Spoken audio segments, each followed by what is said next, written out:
All right, welcome to the fifth, I had to think about that for a minute, webinar in our six-part series. We've been doing these all week. They've been phenomenal. We've got great guests that have been giving us a lot of information to help us generate more leads for your business. I'm Jason Beyer. I lead marketing and partnerships for crowdspring.com. Crowdspring helps you build your brand, whether that is creating your name or your business name, your product name, or your visual assets, things like your logo design, or for today's topic, your podcast artwork and merchandise, right? Crowdspring does that all. It's very affordable, a lot of fun. So today's topic, I think, is going to be really exciting because I think every marketer and business owner has either experimented with a podcast or is thinking about whether or not they want to launch a podcast. So that's why I'm really excited to introduce our guest today, Jacob from the Podcast Host. So Jacob leads growth and marketing over there, and he's going to teach us all about what it means to get started, why get started with podcasting. So Jacob, thanks so much for being here. Appreciate you. You're very, very welcome. Thank you. Right. It's brilliant to be here with you guys today. We're going to talk about podcasting, and everyone and their mother seems to be talking about podcasting at the moment. So it's a very interesting topic. All right.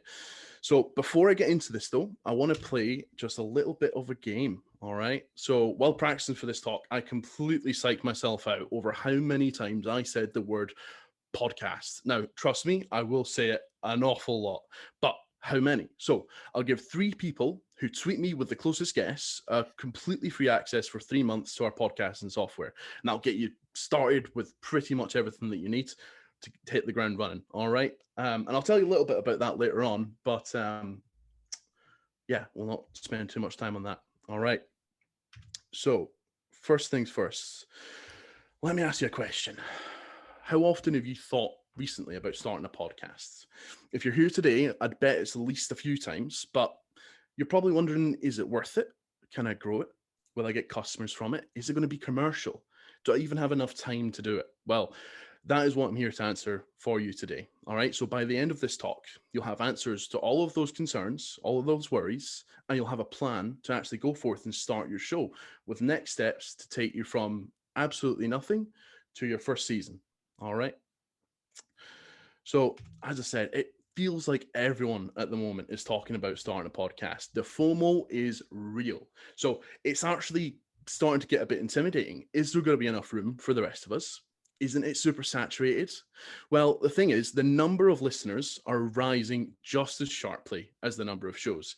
You see here on the screen, it's projected that globally by 2024, there will be 500 million podcast listeners. And that is about 23.5% of all internet users. That is astounding. Now, this year alone, 15% increase. It's crazy. So yes, there are lots and lots of people, businesses starting podcasts, but there are just as many new listeners getting heaped onto the pile. The demand is there, and now is a pretty good time to get involved in the world of podcasting. So let's talk a little bit about why you should consider podcasting. All right. So I'm going to take you all the way back to the 90s, the time where I wasn't even born, because that's the last time that I think that people felt this way about a big new medium, something completely different, a whole new form to consume information. All right.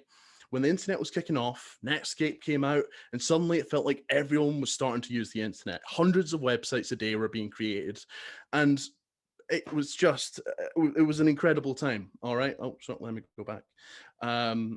It was something used by geeks, by hackers, by academics. It was thought to be a fad that would blow over. Obviously, now we know differently. Netscape launched in 1992, and not long after that, Jeff Bezos started Amazon. Around the same time, CNN launched a website with content and ads, one of the first mainstream news websites on the internet. Now, Jeff Bezos is building rockets and planning how best to turn the entire world into an Amazon warehouse, and CNN is one of the most popular news sites in the world. The point here isn't just to have a dig at Jeff Bezos, or as much as I enjoy taking that opportunity, it's to point out how quickly new media can turn from fringe novelty to business crucial. Jeff was a young geek, CNN an established network. They both saw the value early. Now, podcasting is still new media, but far past fringe novelty and quickly approaching business crucial. But why? how does it compete with all of the different types of content that we already have? We already have blogs and socials and videos and webinars and everything else that we have going for us, all the things that we already use. Why should you care about adding podcasts to that mix? And the reason is that podcasts are disrupting how we consume information and entertainment. On a daily basis, we have more media streaming into our eyeballs than our ancestors had in years. Did you know that each of us, on average, processes 34 gigabytes of raw information every single day? And that is just in our downtime, not when we're working. That's the equivalent to about 100,000 words, or the average computer hard drive in the year 2000.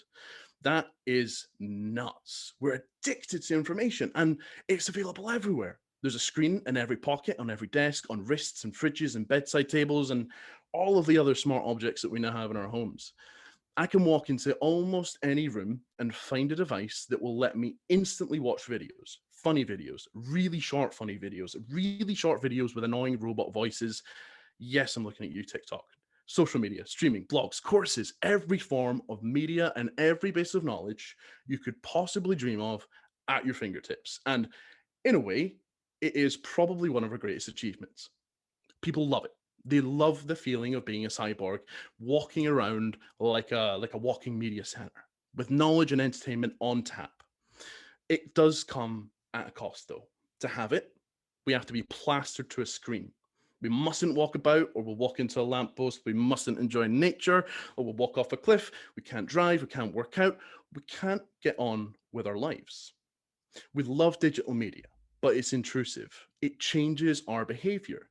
And we're caught in the middle of this crazy war between tech companies fighting for milliseconds of our attention. Podcasts. Now, they're a little bit different. Yeah, they're still in your pocket. But they duck out of the attention span rat race. Yes, they're still in your pocket. You can listen to them anywhere. They can be long, they can be short, they can be educational, they can be funny, sad, gripping. With a podcast, though, you're listening to a conversation. You're listening to someone speaking. Maybe it's while you get on with your day. Most people actually listen to podcasts while they're driving, or with their headphones on while doing something else, or just kicking back to relax and rest their weary eyes from staring through TikTok and YouTube and Facebook and Twitter. It is the only form of rich media that lets truckers keep on trucking, joggers keep jogging, and commuters mind the gap. You can get on with your day and still learn something new. You can laugh with the host, cry at the story you're being told, or shake your fist at the latest political news. People listen to podcasts when they wake up in the morning, with breakfast, on their way to work, during their break, and when they're cooking dinner. They listen to podcasts when they're most relaxed. Listeners, they let their guard down. They take a deep breath. They're not being bombarded by ads and social posts and pop-ups and emails and everything else that clutters our digital lives. You have their undivided attention, and lots of it. Some blog posts get seconds of skimming. Videos get minutes of scattered watching, but podcasters get literally hours with their listeners. Dan Carlin, an American podcaster, does 3-hour-long shows on his own, just his voice, on the minutest details of history, and people love it. They spend dozens of hours with him all throughout the year. People love podcasts because they fit into their lives.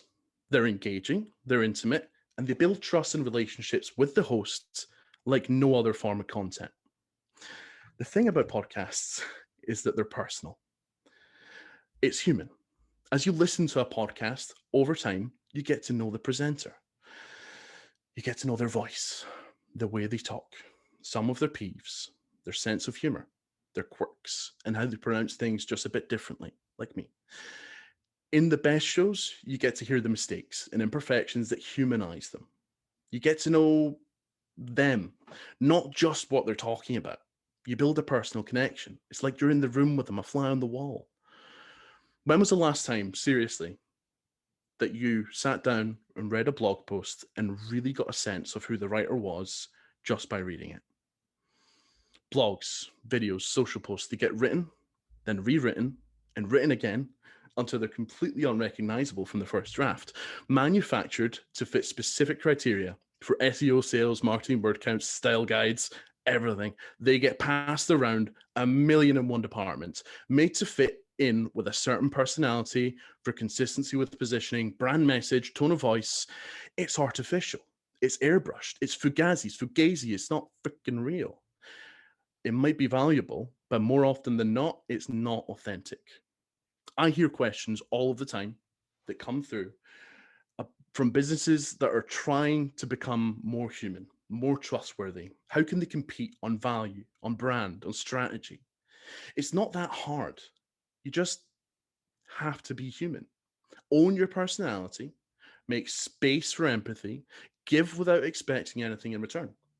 Not only that, but start relationships. I don't mean passing leads to the sales team.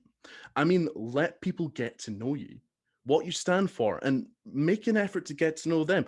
Podcasts are a fantastic way to build community. Hosts can get listeners involved with the material, take in questions, or even invite them on for problem-solving episodes and do it right there with them. Go a step further. Ask them to join your circle community, your Discord, your Slack, or dare I say, Facebook group. Ugh.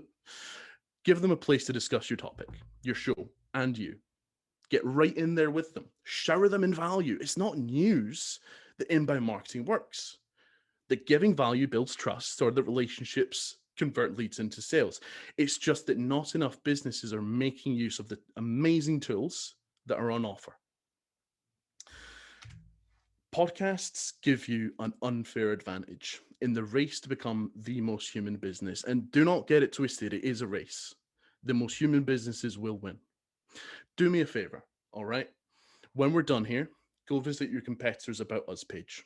They'll usually tell you something about their values and their beliefs, or even look at your own. I bet you 20p or a dime that their values and beliefs have got something to do with integrity and service and blah, blah, blah, blah, blah. I am already falling asleep even talking about it. I could pay someone on Upwork $50 to go and build me a brand strategy generator that spits out values, mission, personality that is years ahead, or at least superficially more authentic than 50% of all businesses in the world today. Bold, I know, but I'm sticking to it. All right. So make it your mission to be about the shit that you preach. Sorry if I'm not allowed to swear. Open a window for contacts, prospects, leads, and customers to actually get to know you, not just the regurgitated words and same statements that you have to cover all over your website, all of your marketing, all of your blogs, all of your social. Let them get to know you, warts and all. You shouldn't start a podcast because everyone else seems to be doing it, or because it sounds fun. Those things are true, but you should start a podcast because it gives you an unfair advantage. Don't level the playing field. Make it a downhill battle. You know the old adage, people buy from people. We all know it. People don't buy from blog posts or from landing pages. They evaluate. How much do I trust these folks? Are they going to rip me off? Do they actually know what they're talking about? Is what they're offering going to solve my problem? How much value am I going to get compared to the cost? Your potential customers weigh up all of these questions with whatever information you can supply them and that they can consume. They also subconsciously take into account how they felt at the time. Where were they? How did they feel? Did they have to dismiss 10 email notifications? Did they have to close pop-up ads? Did they have to scroll past 5 get-rich-quick videos just to consume your content? What if every prospect, just imagine, what if every prospect that you speak to for the next year has had a chance to drop in on the most valuable off-the-cuff conversations that you have with people in real life at networking events? All right? Conversations where you and them feel relaxed, comfortable, and they feel fulfilled. Ask yourself, right? Who would you rather buy a car from? This is a very corny example. All right? So we've got 2 used car salesmen. We've got Jim, we've got Bob. All right? Jim every week spends 10 minutes telling you funny stories about the awful cars that people try to sell them, like proper roasting it, making a big deal out of just making it the most funny thing possible, plus a couple of tips on actually how to take care of your car. All right, that's Jim. Bob is the other used car salesman in town. He has the best wacky inflatable arms person in town. You can't miss it. And he swears the car is a good runner. He'll give you a good deal. Now, I don't know about you, but take a minute to think about it. In this situation, I would vote for Jim. And I'll tell you why. I know he cares about what he does because he's opened up the doors to seeing his thought process when he buys cars that he's going to sell to customers. I know the product that he sells. And I know that he cares about the experience that I'm going to have with his product after I buy it, because before I even buy it, he's telling me how to take care of it. Bob might be the most honest used car salesman in the world, but I don't know him. And that is the key difference.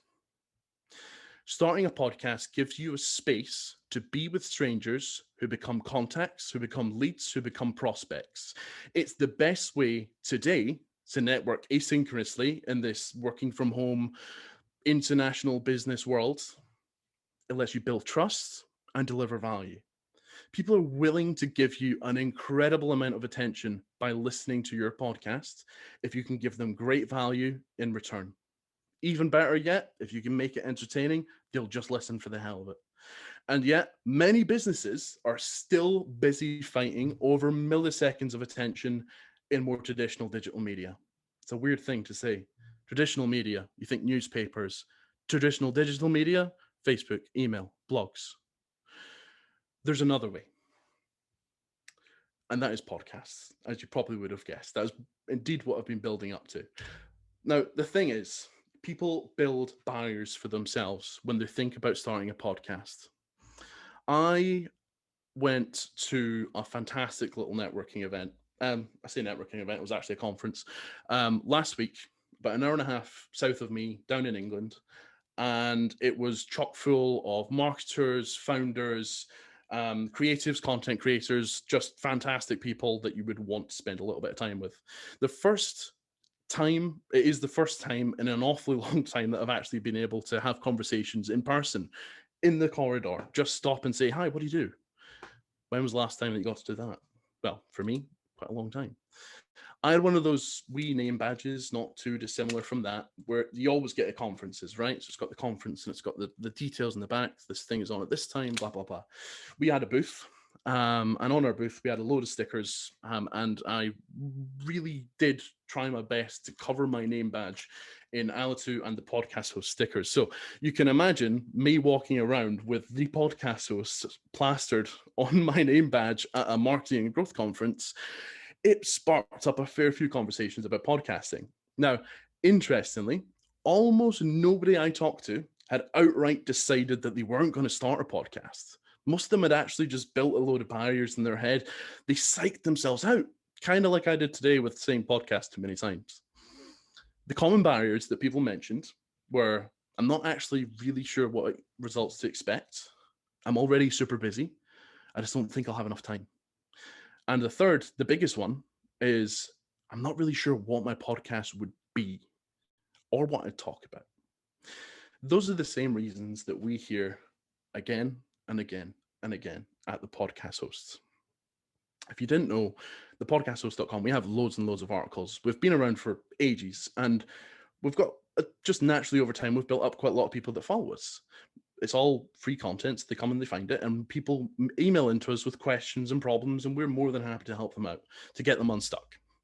Now, the same problems that they bring to us are the exact same problems that I heard at this conference last week. It has been the same problems for the last decade. All right. The thing is, they're not really problems. They're worries, valid worries, but we can deal with them. We can get over them. And we'll get into that in just a minute.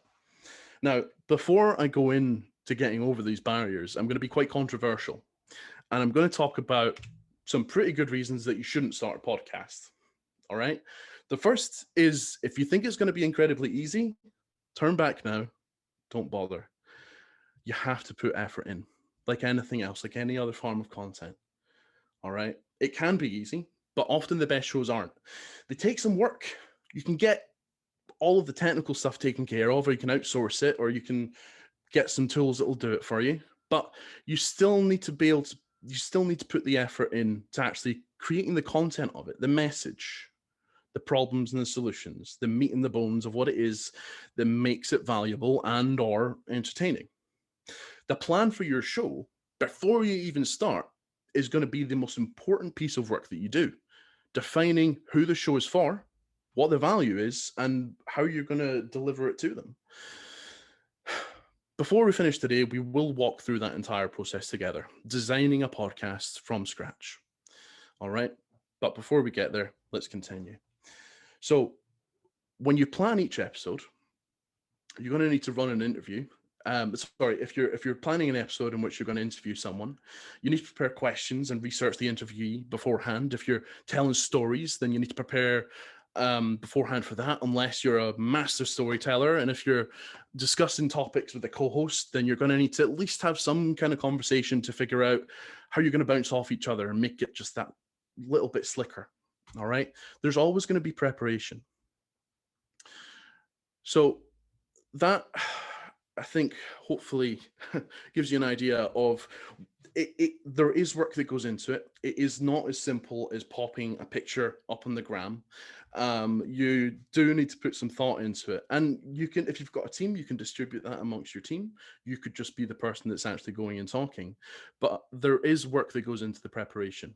Over time, you can really smooth that process right down to an absolute minimum. In fact, I'd say you could probably say that you can bring that work down to roughly the equivalent of writing a pretty well-researched blog. The second reason that you should consider not starting a podcast is if you're planning on putting out some episodes here, there, a little bit of work here, there, just doing it when you've got a little bit of time. The thing with that is it's not going to work. It's not worth it. Don't even start. Scroll through the top charts in Apple or Google Podcasts after today. You'll find not a single podcast in there that doesn't upload regularly. And that's because consistency creates engagement. And engagement is what keeps your listeners coming back. But not only that, it's how they share your podcast with other people. They get enthusiastic about it. It becomes part of their life. Did you know that 67% of people find out about new podcasts through recommendations? Whew, mad. If you're consistent, then you're expected. I know for a fact that every Wednesday on my morning commute, I'm going to have an episode of the Bling Boy podcast to listen to. Big brownie points to anyone else that listens to it. It's fantastic. And I do that every single Wednesday. Every Wednesday, I will sit on the bus and I will get my phone out and I'll go Blind Boy time. It is part of my life. It's part of my routine. It genuinely is a bright spot in my week because I love the show so much. Whatever you do, though, don't try to overextend yourself. If you can only manage an episode a fortnight, then don't try and do an episode a day. Don't set unrealistic goals and expectations for yourself. You'd be far better off with a regular cadence than slowly petering out the moment that you start to get some traction. And the third reason that you might want to consider not starting a podcast is if you want fast results, hundreds of leads right away. I think there's not a lot that I need to say here. It applies to pretty much every form of marketing. You can't just throw it and see what sticks. All right. You have to plan it out. You have to build it into your funnel, which we will also cover in just a little bit. And you have to be considerate about what it is that you're doing. It's not an inconsiderate form of marketing. You have to take a little bit of time. Okay, so those are some reasons not to start. And I don't want to scare you off. I just want to set expectations, all right? Because sometimes when you're listening to a podcast, you think, this just sounds like someone talking. But actually, there is a bit of thought and planning that goes into it. Now, actually, there are some very, very good podcasts that are simply people rocking up to a microphone, speaking into it, and clicking publish. For a lot of people, that just doesn't work, though. You can get there, but it takes practice, it takes effort, it takes experience. All right. Let's move on to some of the barriers that I mentioned earlier. The first one is not really knowing what to expect. Not from a business perspective, is this going to be commercial? what am I going to get out of it? What are the metrics? How's this going to actually grow my business? Podcasts can be serious selling tools. They're not just fluffy platforms for brand awareness and chin wagging and all of that fun stuff. Here's some stats. The projected podcast advertising spend in 2025 is $2.7 billion compared to the projected number for this year, 1.3 billion. That is a ginormous increase. All right. It's a chunk of change. So if companies are ranging in size from really, really kind of small startups to multinational conglomerates are spending that amount of money collectively on advertising on podcasts, what does that tell us about podcasts as a sales channel? It's clearly doing something. Here's another stat. 63%, out of 300,000 people that we surveyed, 63% came back and said that they had bought something that a host promoted on their show. That is an incredible conversion rate. So it begs the question, what if it's your own podcast, your own audience, and your own products or services? Before you get too excited though, it's not a platform to sell at people like everything else. All right. It is an inbound form of content. Don't just use it as a platform to sell. It's not an infomercial. All right. You can be your own sponsor and you can run a podcast under your brand name, but the aim of the game is to deliver value, build trust, build relationships, and attach that equity to your brand. So when it comes to the point of purchase, there is no other option. Podcasts can be used like written content throughout the funnel. Unlike written content, though, we've got the benefits of relationship building, attention, and trust, as we've talked about.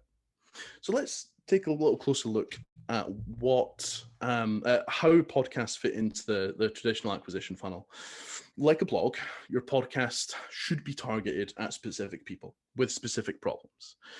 At the top of the funnel, use your podcast to turn strangers into subscribers. Your goal should probably be to identify problems, or help them identify problems rather, and start to think about solutions. They probably know they need something, they're just unsure what. At the middle of the funnel, use your podcast to solve problems, the problems that you've already identified for them, and turn them into leads. And we'll talk about how you can do that as well. You can address specific topics, offer different solutions, but it's important to let your audience know that you have a solution to their problems. It's a fine line though. Don't sell, just lay it on gently. Let them know that you're there. You can safely use one podcast for both the top and the middle of the funnel, but when it comes to the bottom of the funnel, you don't want to muddy that water. All right. Podcasts can be fantastic for the bottom of the funnel. They can be probably one of the best tools that you can build for yourself as an actual hard selling tool. All right. But the way that you use it is different. Okay, so maybe you could use a podcast at the bottom of the funnel in the same way that you would use testimonials, case studies, video testimonials, all of that kind of caper. You can invite your most fanatic customers onto your podcast and actually interview them about their story. Again, don't make it necessarily an infomercial. Make it about them and their journey in the context of you helping them get there. All right. So the kind of purpose of a podcast at the bottom of the funnel is just that. It's somewhere to direct people and showcase the success that you've helped other people have. Don't make it about you. You might see some traction on listeners though at the bottom of the funnel, and it's not a bad thing at all, but it's not the point. That is the job of your top of funnel. I would probably separate it out into two. Have one podcast that is identifying and solving problems for people, and the bottom, which you use to signpost for people that are closer to the point of purchase.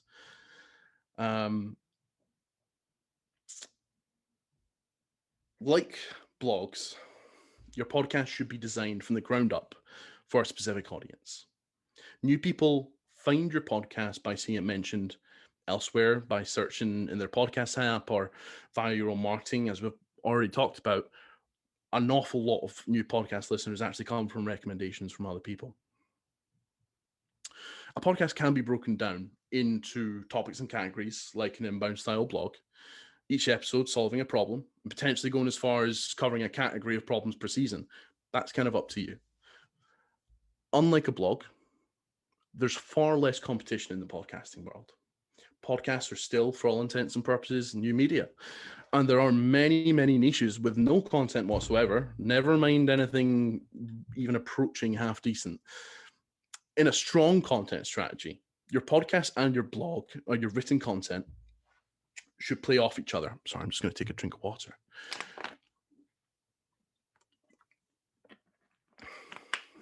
Linking back to each other wherever possible. It's important to remember that in order to turn a contact into a lead, you're going to need to offer them some sort of content upgrade. It's the same as any other form of inbound marketing. It's the usual stuff: guides, workbooks, courses, whatever it is that you already have. Don't reinvent the wheel. Don't spend hours and days and weeks creating brand new content. For the most part, in fact, you could reuse content that you already have to create a podcast. All right. So let's say you take, if you've got a white paper, very long, high quality, downloadable ebook or guide, you can break that up into podcasts and guide people in the show notes and the description towards that download. And that is how you get someone from being a stranger to a subscriber to a lead. All right. And now on that, call to actions are going to be the most important part to get right, to make it commercial, to make it viable, to make it beneficial for your business. There's a few different ways to do it. Like an inbound blog, your episodes could lead back to a content upgrade on your website with a short link or a link in the show notes to find out more. To, as we've discussed, it could be to anything that you already have, new content that you create. But unlike your blog, by the time you're giving away more value, more content, you've already built that much stronger relationship. And it's true to say, however, that at first glance, building calls to action for a podcast is a lot more challenging than it is for a blog. Because you think about it, right? You're on a blog, there's a link on the page, there's a visual ad for you to click, for example. And it's that you've got the mouse, you've got the phone, you can just go and click. For audio, it's a little bit different. Now, the thing is, you can take advantage of the fact that people are genuinely paying attention to what you're saying, and you can direct them into your show notes, into the description. And from the description of every episode, so in your podcast listener, you'll have seen yourself, if you listen to podcasts, that every episode has a description. In there, you can put promo codes, you can put links to places on your blog, you can put in transcripts if you wanted to, whatever you wanted to. And that is probably one of the best ways to directly link people. Now, you can also use kind of audio cues in there as well. You can use short links and direct people to your blog, or if people are perhaps part of a community already of yours, or already have some sort of account with you, then you can direct them to a certain place in that platform. So, like video though, your audience can subscribe. All right. So you've seen yourself, Apple Podcasts, for example, there's a nice big subscribe button at the top, so you can keep getting more content. That in of itself is a form of call to action. All right. You can work people down the sales funnel just by getting them to subscribe to you. All right. So as we've said, the top and the middle of the funnel can both be part of one podcast, pointing out the solutions, pointing out the problems, delivering the solutions. All right. And then the call to action from out to outside of the podcast, that is just about turning them into leads.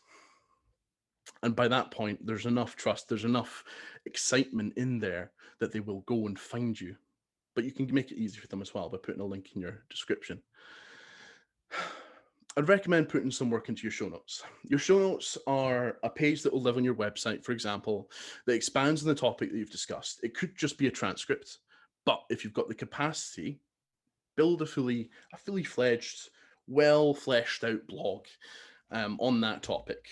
Give them more resources. Give them, if you're looking to actually convert them into leads, you could, for example, build a workbook for that particular episode or for that particular season, something actionable, something that makes the information that you're giving them more easy to go forth and act on. Or Well, yeah.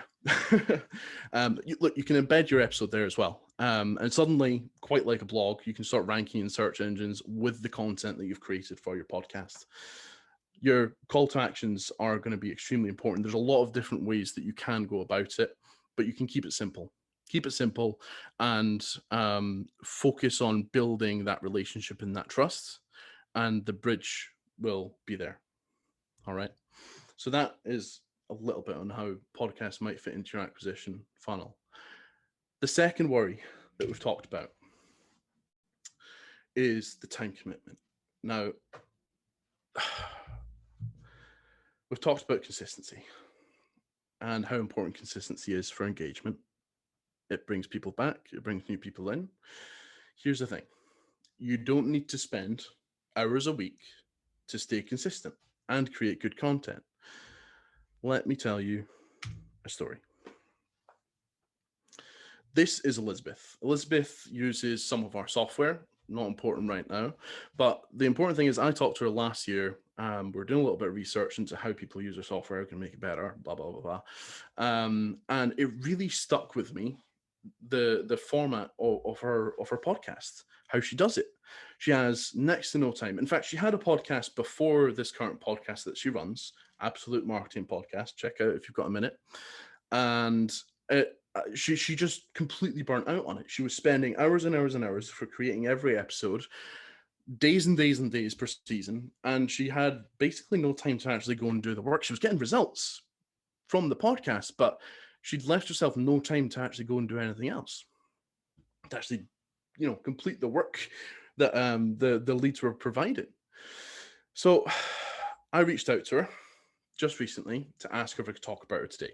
She said yes. Good news. And I want to just give you a rundown on how she manages her podcast, because the way that she does it, what she said to me is this: she built her podcast to fit into her life rather than the other way around. And I think that is a fantastic way to look at it. Yeah. It goes back to what we were saying earlier on. Do not overstretch yourself. Do not overcommit. Do what you can, but be consistent. All right. She owns her own business. She helps small to medium enterprises market themselves. She has a family as well. She is run off her feet, and she finds time to create this amazing podcast. Now, here's the thing with it, though. She makes it like it's a shot of espresso. Her episodes are between 2 and 10 minutes long. And she tackles one question that small business owners have about growing their business every single episode. She puts out an episode a week.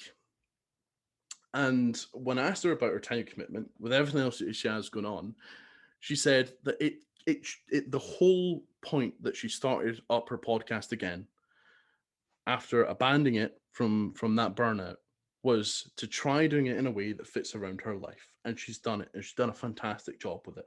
And the key to it is stick to value, cut out all of the fluff. Do not do more work than you need to do. Just a few minutes of unadulterated, completely free knowledge. That's the sort of conversation you might share at a networking event, these episodes that she creates. In fact, when we spoke, that's exactly how she described the purpose of her podcast. It's a sort of asynchronous networking tool that contacts and prospects can use to get to know her, identify problems, see how she helps businesses, her style, how she actually goes about it, not just what she does. And while she's doing that, she helps them identify gaps in their marketing, things that they could actually maybe go off and start working on themselves, but they are going to need her help in the future. Her approach is great, but the way that she does it is not through selling. She gets results from it. She gets leads from it. She gets sales from it. She doesn't sell.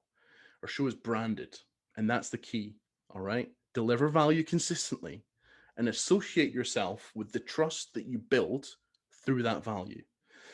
Elizabeth, she directs listeners to her website to dig even deeper into the topic, but she invites them into her free membership community as well. You don't need a membership community. The point is, she has a clear call to action every episode, and she directs them over to go and get some form of content upgrade, download some free content, or join a membership community. It's inbound marketing at its best. Deliver value, offer an upgrade, and start the process of soft selling your product as a solution to the problems you've helped them identify. Textbook sales funnel with trust built in from the outset. Beautiful. So the episodes are short to listen to. They're great tools for marketing. How hard are they to make? Well, Elizabeth records the audio for her episodes in batches. They only take about as long to edit as they do to record, only adding an intro and an outro. That's all she does. The background noise and the levels throughout her episode, that gets removed automatically. But I will talk about this for but a second. She uses our tool, Alitu. All right. So essentially, she can record her episode in our platform. She adds actually the intro and outro as a default. She doesn't even need to touch that for every episode she creates. And automatically, Alitu will go and remove the background noise, and it'll level out the audio so it sounds nice and crisp and clean all the way through. She actually records on her phone. And Alitu does a little bit of work to just make it sound that bit crisper. She puts it out and her customers love it. It halves the amount of time that you spend on production and, generally speaking, removes pretty much all of the stress. You do not need to go look at knobs and dials and content setting menus about that size. It just simplifies it. And we're very proud to say that we're rated excellent on Trustpilot. This is very awkward. I'm going to move on. I don't like selling. Okay, cool. So now, worry number 3. I'm not really sure what my podcast would be or what I'd talk about. Before we dig into this, I just want to ask Jason if there's any questions that have come up. Yeah, we've got a couple, but I want to save one is about gaining the audience size early on. So I want to let you finish the presentation. The other one is from Jennifer on our podcast being produced by AI yet. In what sense? I mean, in a sense, yes. So for our tool uses some AI to find problem areas in your audio and reduce the background noise there, reduce the hiss and all that kind of stuff. There are other tools out there that do the same thing. So to a degree, yes. Now, what I would love to see myself personally is in maybe 5-10 years, something where I can just go and dump an audio file, come back in 5 minutes, and there's a fully edited episode with transcripts and little segments added in, and the whole thing just done for you. We're not there yet, but it's more realistic than hoverboards, I would say. Perfect. All right, no, let's continue. I got to say, Jacob, this is one of our best presentations we've had. You've inspired me. You're leading with a lot of emotion here, and so I've really enjoyed just listening to you for this. Great work. Well, thank you so much. Thank you. All right, let's continue. So worry number 3, not really sure where to start. This is actually a little bit of a segue onto the third part of this talk that we're doing here, where we'll plan a podcast together. All right, but let's talk about where to start. So you want to start a podcast. You know it's going to take some work. You're cool with that. You know also that the results that you're going to get from it are going to be worth the work. Fantastic, great. Where do you start? Where do you actually go from here? From actually making that decision, from saying, for example, by this time next month, I'm going to be a podcaster. I will have a podcast live. What does it look like? What's the in-between time? That's what we're going to talk about just now. All right. So we've broke this down into 4 fairly nice and palatable parts. All right. To be honest, though, before I get into that, this is the part of starting a podcast that you need to pay the most attention to. This is, if you have a limited amount of time to start it, limited resources, this is where you should put all your time. You need to think about exactly what it's going to be, who it's going to be for, what the value is going to be, the concept. Okay. You can always get better at presenting. We all can. You can get better at editing, at promotion, all of that. The most important thing to get right is the concept at first. All right, because if not, you're creating content that you're wasting resources essentially. Yeah, you can always improve audio quality. You can always improve how you organize segments in a show and all the rest of that. But get the concept right. Get it right for the target market. Get it right for your business. All right, that's what we're going to talk about. So the 4 pieces that we break this down into is purpose, audience, promotion, approach. The purpose is the first step. You want to determine who's what is it going to achieve for you, and what's it going to achieve for the audience as well? Promotion, you want to design a plan. There's 4 kind of areas of promotion that we'll focus on. Audience, who's it for? A primary and a secondary audience.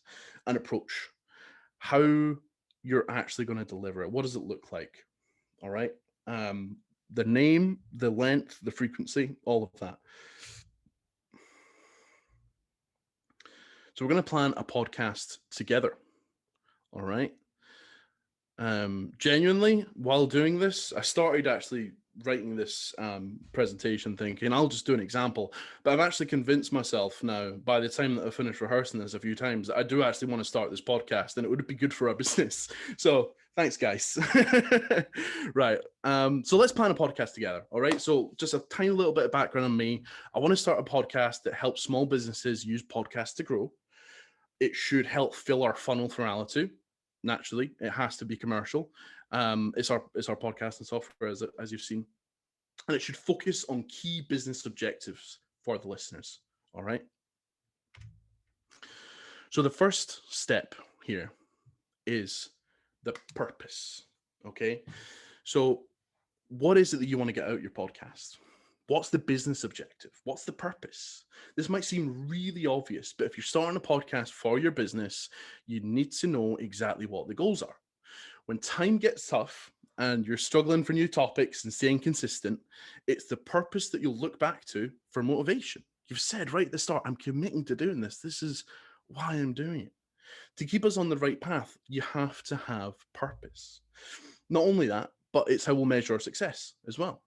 So if we know what we're gonna try and achieve, we can look back and say we did or we didn't.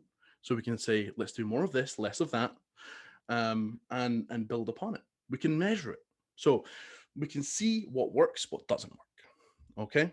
You can split test ideas actually in the same way that you would with any other form of marketing in real terms. You can measure one season to the other, one episode to the next. Does this style, does this format work? So nothing is necessarily set in stone, but the purpose must be. All right. Some general aims, some examples of podcasting aims could be these. Okay. Increasing website visitors, promoting a product, promoting a service, building a certain type of business, for example, a consultancy business, building reputation as a thought leader, networking, increasing newsletter signups, educating a particular audience, getting bigger, better clients, or a better job. Look, it can be anything. Take a minute to think about you specifically. I will use some examples from here for mine, but I would encourage you to ignore these and think of your own. This is just to give you an idea of the kind of thing that I'm talking about. All right. Think about what your business in particular is struggling with. And struggle is a contentious word. Okay. I don't mean, if you don't do this, it's all going to go wrong. But what is it that you want to do better at? Where's your slight weakness? All right. Do you have a load of traffic, but poor conversion rate? Nowhere near enough traffic, but good conversion rate? Maybe you're actually doing fine, but you want to build more authority, be seen as a leader in your space to win bigger and better clients or sell more expensive products. For my podcast, I'm going to choose convert subscribers into leads as the primary aim. I want to create a focal point for all of the business and marketing people on our email list and in our community. Sure, we could start with a secondary blog, but you've already got a big blog and there's already a lot of really good content in there and all the writers are tied up with that. And we're going to start a podcast. Here's the thing though, I can be so specific about the content that goes in there. The thing with the blog is it's for everyone. It has to be search engine optimized. It has to be, it has to fit these criteria for a blog. It's hard to then pivot and make a very specific place with specific language to cover slightly more specific problems for a particular audience. We don't have anywhere to speak directly to the businesses and marketing audiences who are a really good fit. All right. So the secondary aim is that I'm going to educate the audience. And if I'm honest, I went backwards and forwards in actually making this the first aim. The reason I've made it the second aim is because fundamentally this has to be a commercial exercise. Yeah. Now, giving value and expecting nothing in return, that is how we will build trust. However, that has to be done in the context of making this commercially viable. So I'm going to stick to the guns. We'll keep it as a secondary for now. Okay, so that's the purpose. Let's talk about the audience, the ideal listener, the avatar, the persona. You've heard it all before. I certainly have. I'd encourage you to get as specific as you possibly can with this. All right, we can break this down quite simply into demographics and psychographics. Again, you've probably heard this before, but just a quick refresher if you're unsure on the difference. Demographics are the way we describe a population using numbers. They tend to describe who people are on the outside. It's quite superficial. Psychographics, that's when we get quite interesting. We can start to really cater to how people think, how they feel, what they want. They tend to describe how people are on the inside rather than the outside. Your target audience is going to influence your title. It's going to influence the content. It's the people who might invite you onto their podcasts, the people that you invite onto yours. When potential listeners see your title, descriptions, artwork, they need to think straight away, this is for me. So for my podcast, I want to target business owners who are struggling to grow, but we need to get more specific than that again. So how about business owners who have a podcast and want to use it as a lead conversion tool? A little bit closer. I can say quite confidently that I can focus my content enough to make that relevant to that group, but we need to go deeper again, just one level deeper. All right, we need a persona. We need to know exactly who we're speaking to. The key way to think about this is you're speaking to an individual. Imagine it's a person that you actually know. Is there someone that you know that is like this? Can you think of someone in your life, a customer even, a friend, family, that fits the type of person that you're making this podcast for? That is how specific you need to get. So for me, I want to target one of our biggest sub-audiences, business coaches, who need a way to engage and convert more leads. They don't really have a huge amount of time or resources to build out and deliver on a kind of huge content strategy that is 600 blogs, for example, and loads of guides and all the rest. They don't have time for that. Their thing is that they have a lot of leads, but they don't have a good way to convert them. That's what frustrates them, is I've got all of these people here who are interested in potentially actually buying from me, but they're going to someone else because they have a more extensive, more helpful content strategy, so the purpose of this podcast will be to help them jump the queue and convert more leads using a podcast, skipping out the entire massive bloated content strategy. They love speaking, but they're technophobes, they're short on time, and if they have a team at all, it's quite small. So time and resources really are at a minimum. So we have to take that into account into the way that we're planning the podcast, the amount of time that we take to deliver the content, the frequency, the language that we use. So the reason I'm going through this with you today is not just to talk about our audience. It's not very interesting for you, but I want to give you an idea of what kind of level you need to go to. So some of the reasons for the psychographics that we have here: they want to grow quicker, frustrated by the lead to sale rate. The language that we use in the podcast, that can all be built around those psychographics. When you go and you meet someone and you know that they're worried about a talk that they're doing on Thursday at 4 p.m., you can be quite conscientious and say, look, you're going to do great. You're going to do great. It's going to go fine. You're not going to spill water all over the desk, and it's going to be completely fine. All right. So when you're on your podcast and you're speaking to these really specific people, you can be conscientious. You can be empathetic with them. If you're just roughly talking to people who want to start a podcast, it's kind of difficult because you don't really know what they're worried about. You don't know what their goals are. You don't know what they care about. You don't know what drives them to get out of bed in the morning. You just know that they want to start a podcast, and there's not an awful lot to that, really. So for you, get specific. Think about what drives them, what's holding them back, what makes them angry, sad. What could you do for them that would actually make a markable increase in quality of life for them, something that is going to bring them either health or wealth or happiness. Yeah, the most important things to people. How can you change their lives, essentially, in a small way? So you need to get really specific to do that. So we know who we're creating the podcast for. We can start to think about how we can solve those problems, the topics that we talk about, the format, and all that kind of stuff. All right, get specific. Do it. Promotions, or promotion, I should say.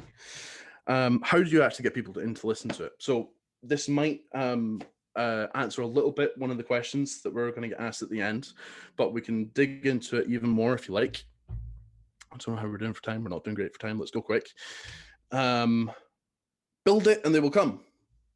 That would be really good, but it never actually works out that way. So the promotion strategy that you use to grow your podcast, honestly, don't overthink it. Stick to these just to start. 4 key areas to look at: social, set communities, partnerships, and other channels specific to your business or your industry. All right. So to go through these kind of briefly, the first, social. Where does your audience hang out? Where are they already? Are they on Facebook, Twitter, TikTok, Pinterest?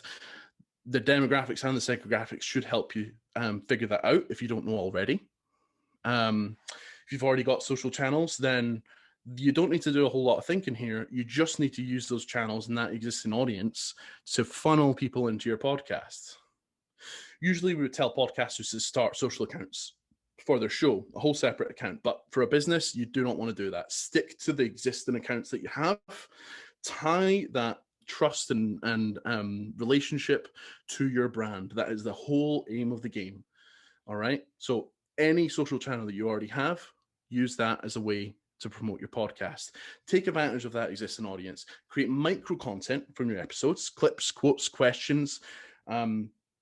There's a lot of content that you can actually pull out of a podcast. You can turn it into writing. You can turn it into a video. You can turn it into tiny little audio snippets. You could even take the topic of an episode and do a clubhouse session if you want to really go off the wall. The key thing is, though, don't try and reinvent the wheel. So my clubhouse idea doesn't really work, does it? But keep it simple, keep it attainable, create micro content from your episodes. The best way to do that is clips, quotes, and questions. Just take little bits, little hooks. So if there's a particular part in your episode where you're saying, let's solve this specific problem, whatever it is, however you say it, you can take that little 10, 15-second clip, pop it onto social, link back to your full episode, get the answer here. All right. For my podcast, I'll be using Twitter to get involved in conversations that are already happening between coaches and occasionally promoting to our wider audience via both Twitter and Facebook. Now, I'm only doing that because our wider audience isn't necessarily all coaches, so it's not going to be relevant to everyone. So that's another thing to keep in mind. Depends on how specific you go in your audience, though. Now, the next one is sector communities. This is probably the most game-changing for businesses, all right? So you think, I want to sell my products. I know where they are. I know they're on these Facebook groups and on these Slack channels and on this and that, but I can't just go in there and say, buy my product because it's a really good solution. But what you can do is you can say, listen to my podcasts because I'll help you find a solution. And suddenly you're able to go into these places that are rife with potential customers, solve solutions for them, build relationships, build trust, all of these beautiful things that we've been talking about all day. And you can go in there and you can actually just link them right back to your brand that way by delivering value, not asking for anything in return, and building the relationship. Fantastic. So actually, as an example for this, I went and had a look on Facebook. Not a huge fan, but there's huge groups of people there. Now, I searched for business coaches. The first place that I found had 50,000 members, chock full of online coaches and consultants. Fantastic. I was so excited. This is actually the thing that got me thinking, maybe I should actually make this podcast. I didn't plan this, but the first feature post in there was about podcasting, completely irrelevant, doesn't help you at all, but I thought it was really funny. It was right there. How to start a podcast for coaches. Cool. Okay.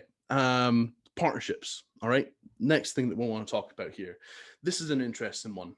What partnerships do you already have? How can you get outside parties invested in your show? and I say invested intentionally, how can you get the success of your podcast to be important to someone else?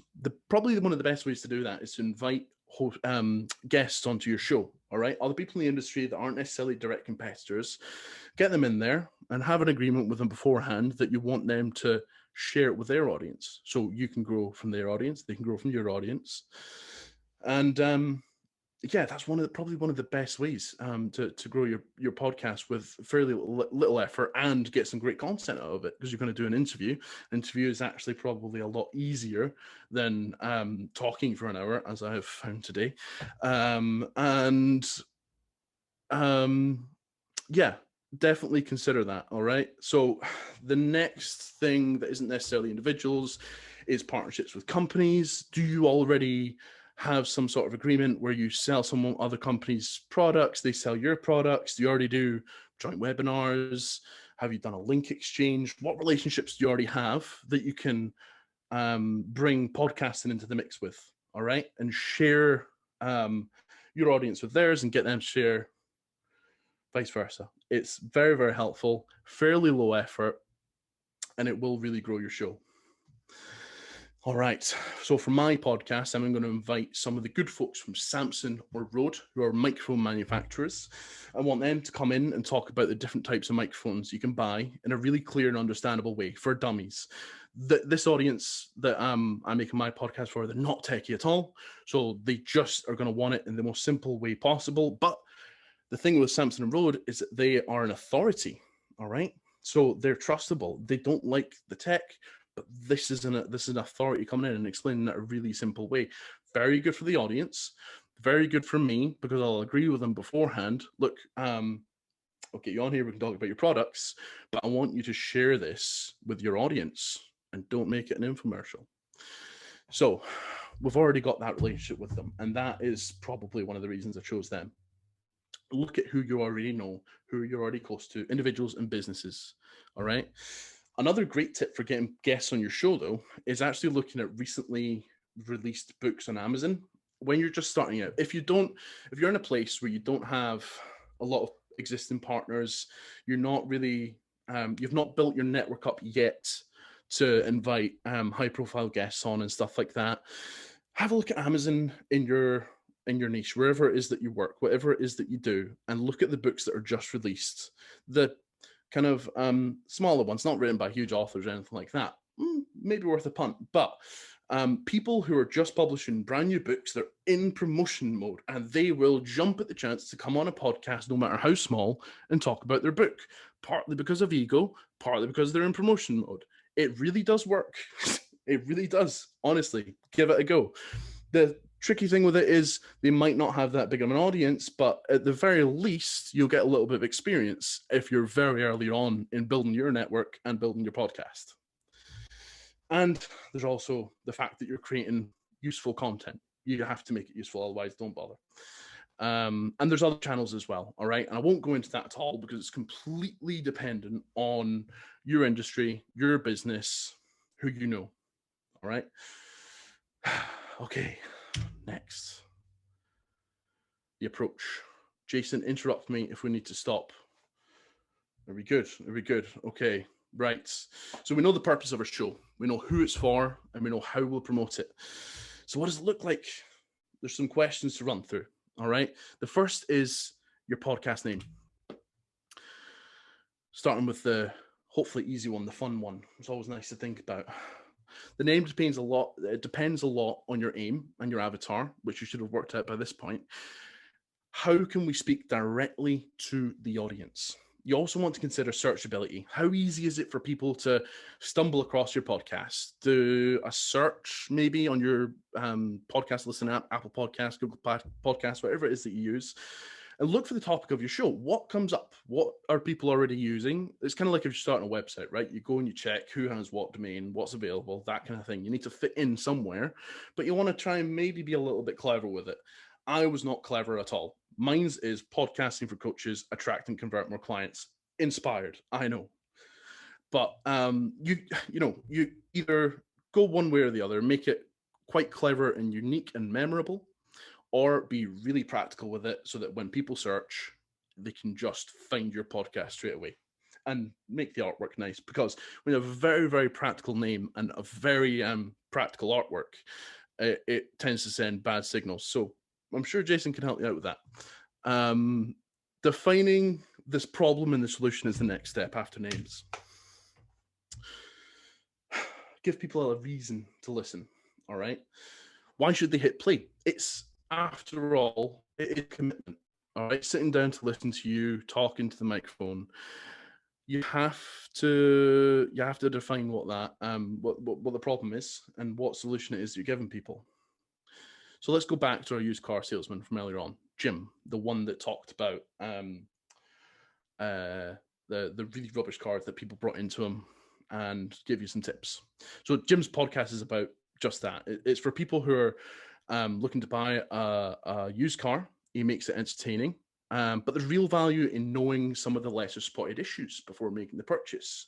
So for my show, the problem I'm solving is converting new clients for coaches. It's a super saturated market, loads and loads of coaches, and most of them have a very similar message, mostly because they all train with the same people. It's a weird market. Sorry if you're a coach. I want to help them stand out, brand themselves with audio, and convert more leads into sales. The solution is all about what the show looks like. What's the content going to look like? Why will it be valuable?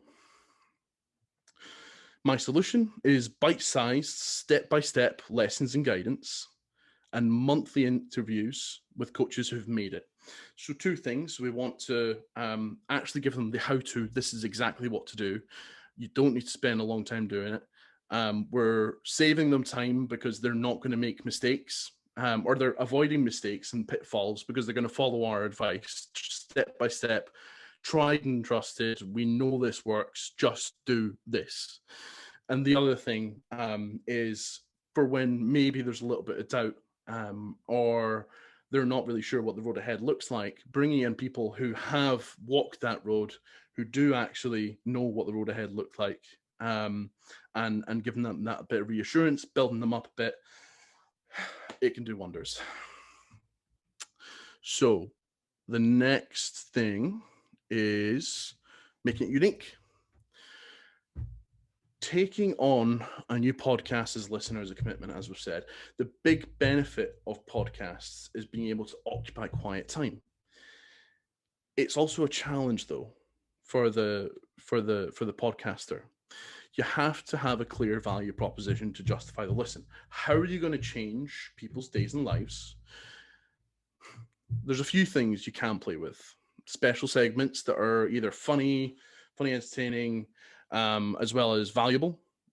That can work really well when you mix funny and valuable. Like Jim, used car salesman. All right, you roast those cars. They're rubbish, absolutely rubbish. Goes right to town on them. It depends on you and the audience, though.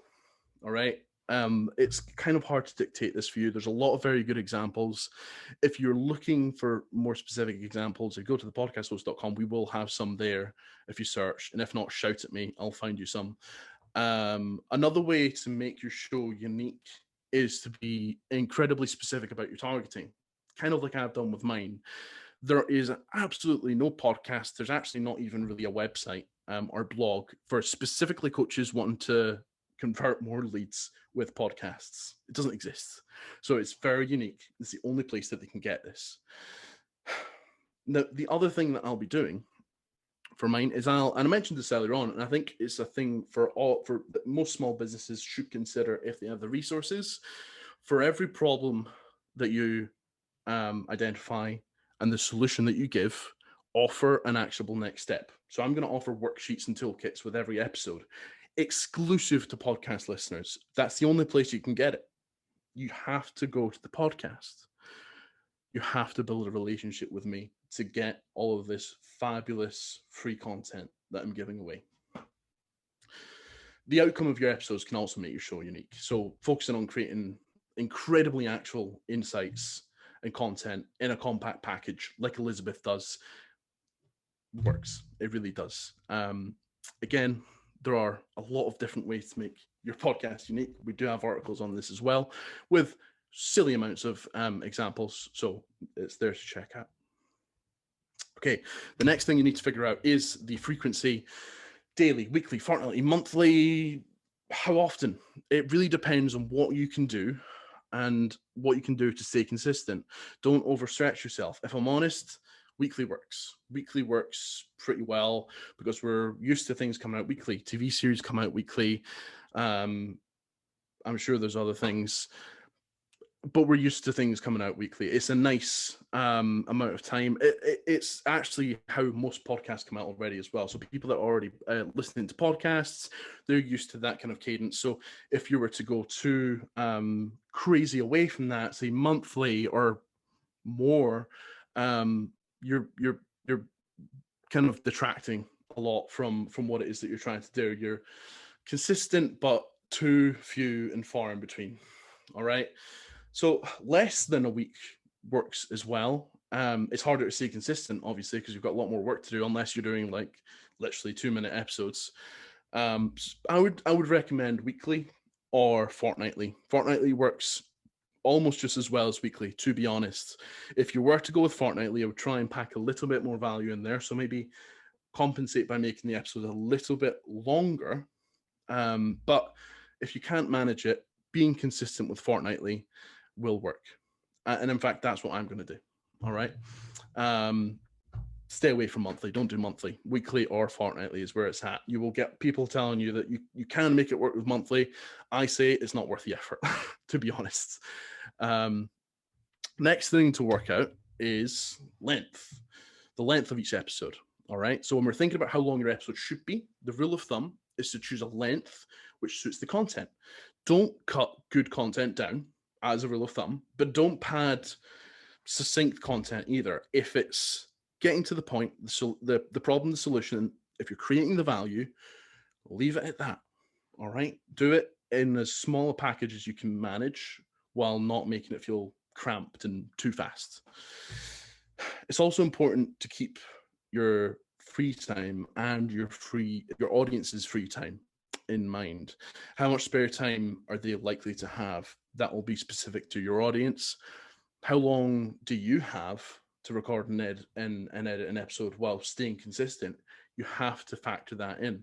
A short episode is generally considered to be about 15 minutes or even less, as we talked about earlier.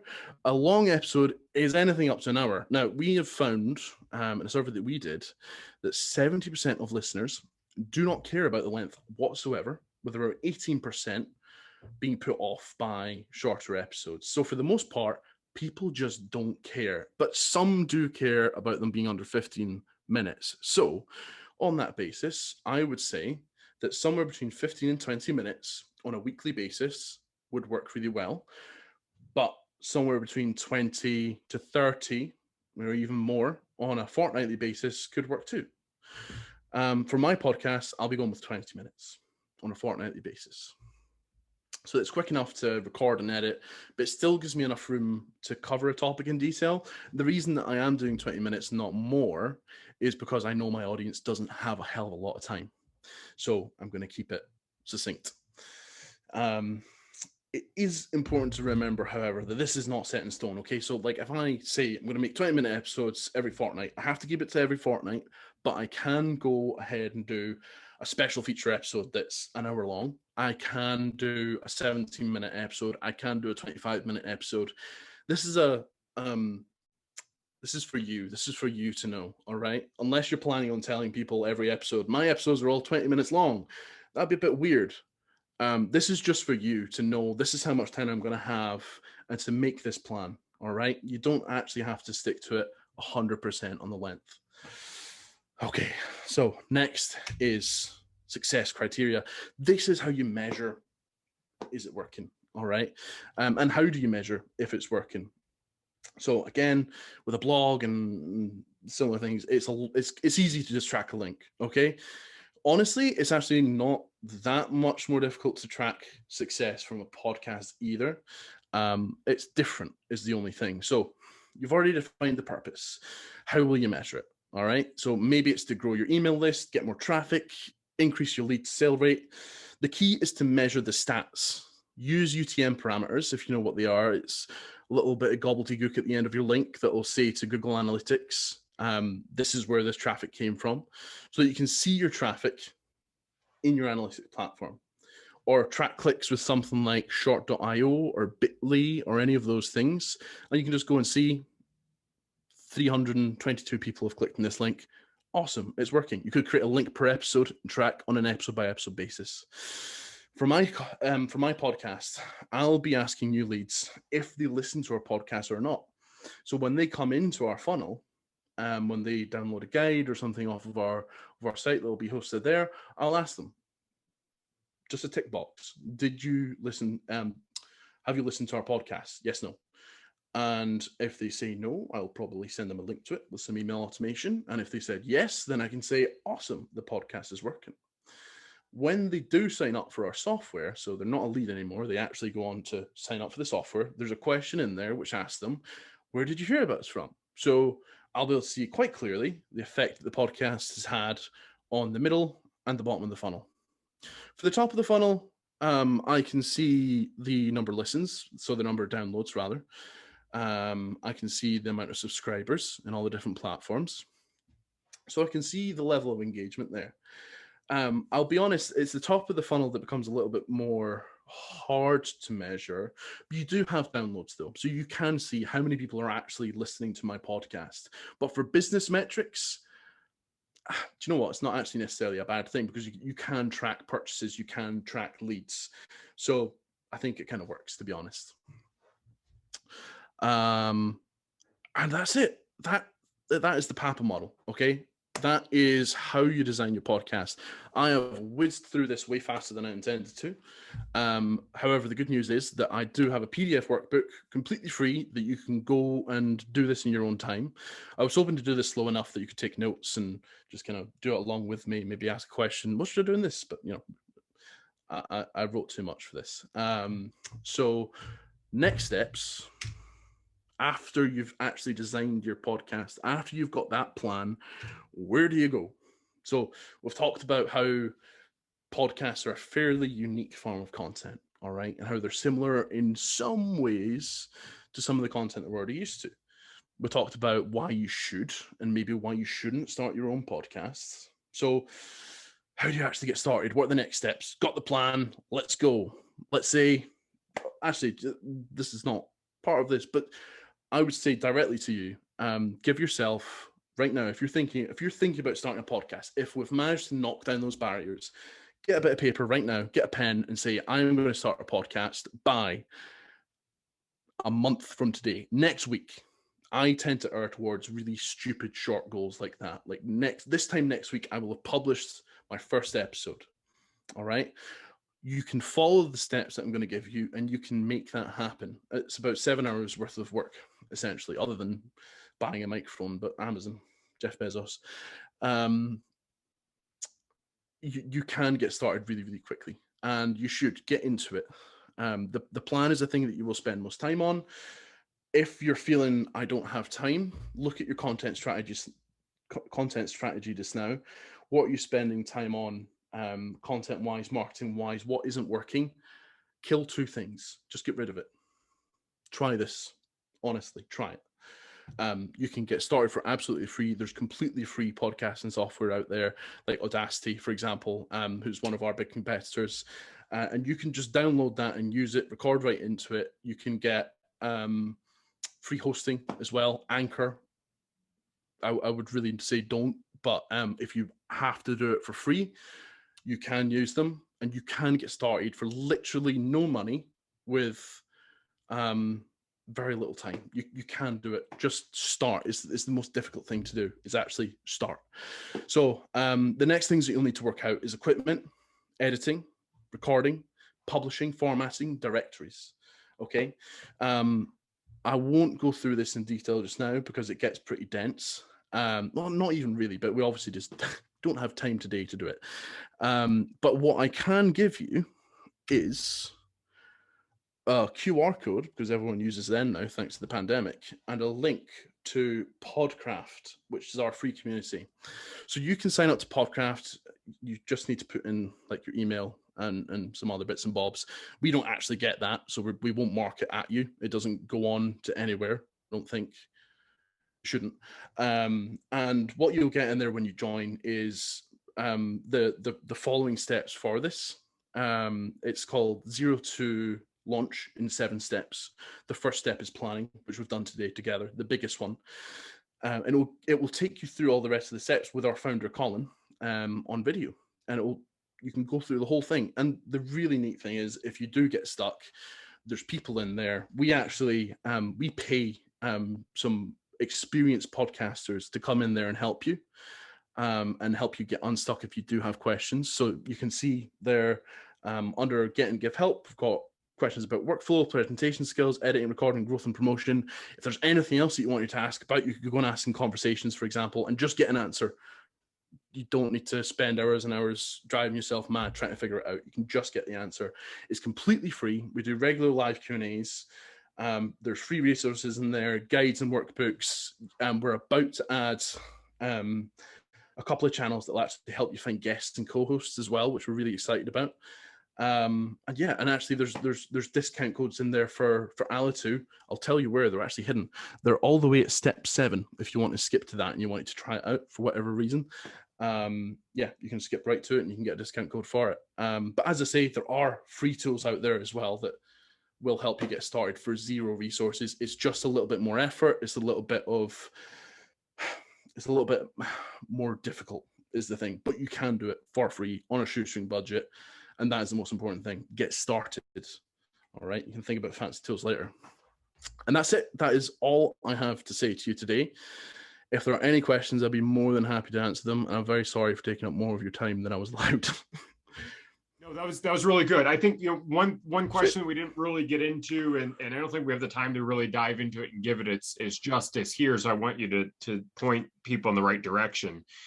You built up Absolutely. with a lot of emotion about why to do this and how to get started.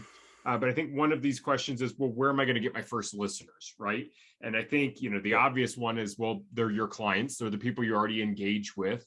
But what if you're a new business? What if you're trying to build this up as one of maybe your first channels for marketing? Where would you recommend people go to learn a little bit more about how to get their first clients? Yeah. Really, really good question. So we do have some growth resources on the podcasthost.com that will help you with that. But to tell you here now, something that you could try, I would go with that communities aspect. All right. So I would focus on trying to find where is first of all, define your audience, but then go and find them online. What groups are they in? What forums are they in? It could be Reddit. It could be Facebook groups. It could be Twitter, hashtags and all that kind of stuff. Find them. Where are they talking? Where are they discussing? Either, if it's B2B, where are they discussing the profession? If it's B2C, where are they discussing their passion and their interests? Find them in there and actually solve problems directly. If you see a common problem come up, make an episode about it, share it in there, help them with it. All right. And as we've talked about, use that podcast as a way to put your brand next to that value and that solution. Okay. You can go and find these people. And that's a pretty good way to do it. Perfect. All right. Well, thanks, Jacob, so much. Really appreciate you with it. I mean, this was great. A lot of value that you added. Really appreciated the session. I think it was one of the most emotional, in the beginning, talking about the reason for doing this. Why should we pay attention to this marketing channel for leads? So really appreciate you for that.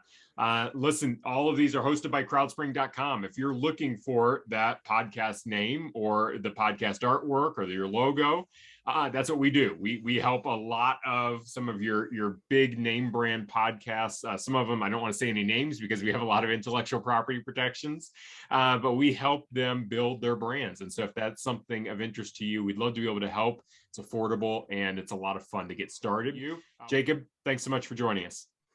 Thank you for having me. Thanks, guys, for watching, and hopefully we'll do something like this again in the future. All right. Perfect. See you later. Cheers.